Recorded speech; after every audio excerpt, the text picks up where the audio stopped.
Walter the Werewolf, a story by Laura Sanders.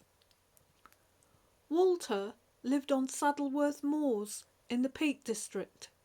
He did the usual things werewolves do in life: come out onto the moors skulking about in semi-darkness, looking for someone or something to tear apart, howl at the full moon, and generally just make a nuisance of himself.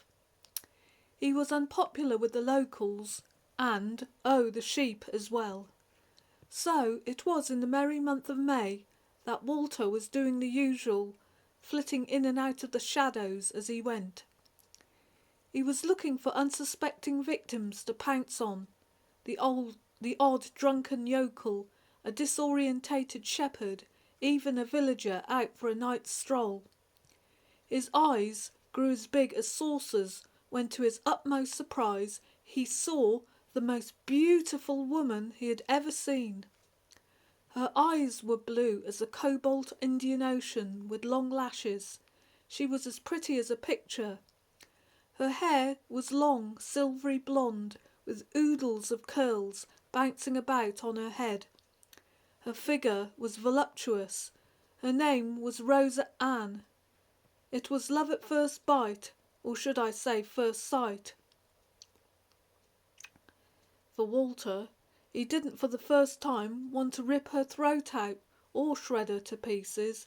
In fact, it was the opposite. He wanted desperately to make her fall in love with him. How could he do this, though? He was ugly, hairy. Even he felt repulsed at his own reflection in the local lake. So he thought hard and came up with a plan. He decided to travel to London to obtain beauty treatment from a highly recommended beautician business. It would cost him a packet, but it would be worth it.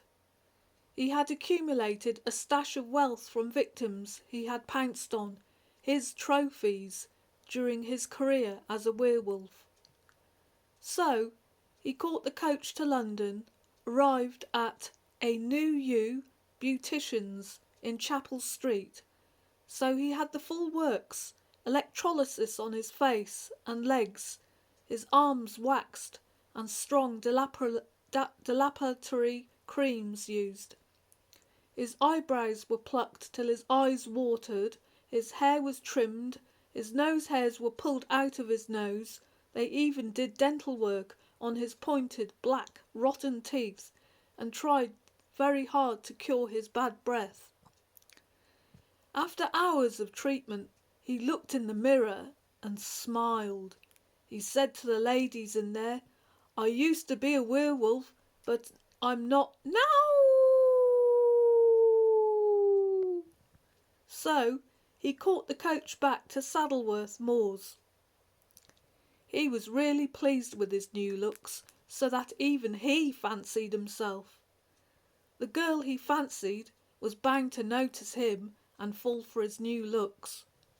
So when he knew that she would be out for her usual walk in the evening, he aimed to hide and would then walk across her path, flirt like mad, and hopefully she would be attracted to him. He would waggle his tail at her. 8 o'clock came and he heard footsteps, so he got ready, planning to accidentally bump into her, hoping she would fall for his good looks and charm. Imagine his surprise when he saw her, not on her own, but with a man dressed in a long black cape, pointed teeth and bloodshot eyes. Yes, it was his old enemy, Count Dracula. Walter felt a sucker himself. She was clearly under the vampire's spell, her lily-white neck displaying 2 puncture marks.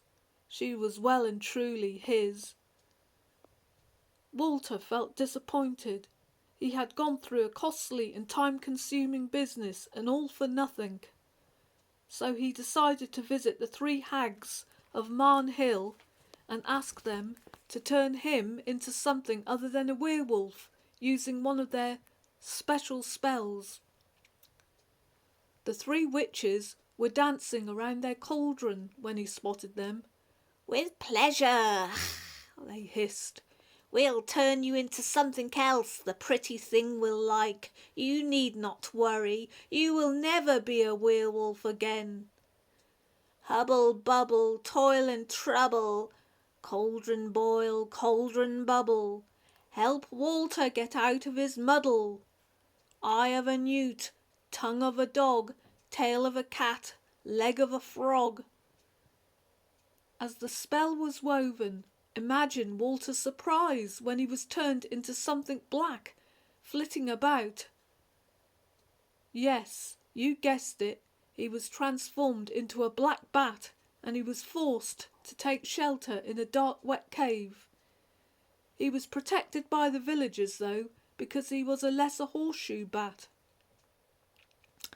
Thus ends the sorry tale, or should I say, tale, Tail, of Walter the werewolf, who tried to humanise himself, but who in the end became a bat. However, he managed to follow Roseanne around on dark evenings, flying and whizzing about in the air.